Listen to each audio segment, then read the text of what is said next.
হয়েছে। এই পাতলা ঝোলটা খুব ভালো। তেলের মধ্যে একটু জিরে ফোড়ন, পেঁয়াজ কুচি, টমেটো কুচি দিয়ে একটু নাড়িয়ে নিয়েছি।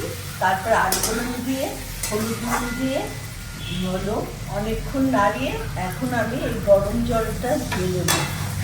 তারপরে মাছ ছেড়ে দেবো, হয়ে যাবে। আর ধনে পাতার কুচি উপর দিয়ে রাখবো। আমার পাতলা ঝোলের এই মাছটা হয়ে যাবে।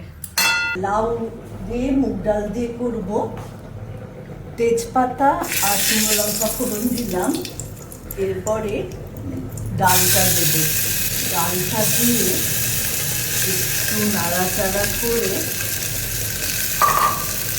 জিরে বাটা আর আদার বাটা দিয়ে দিলাম।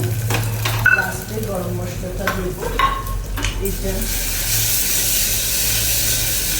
করে তেজপাতা দিলে মুগ ডালের গন্ধ খুব ভালো হয়, তাই জন্য তেজপাতা দিই আমি। লাউটা দিয়ে অনেক নাড়াতে হবে না, কিন্তু আমার হাতা এখানে নেই, হাতাটা নিয়ে নোংরা।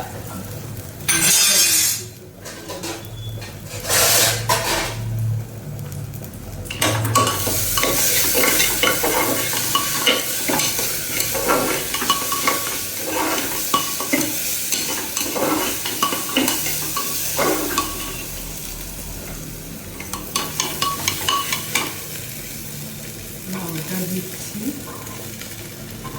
আর ধনে পাতা দেবো, গন্ধটা সুন্দর হওয়ার।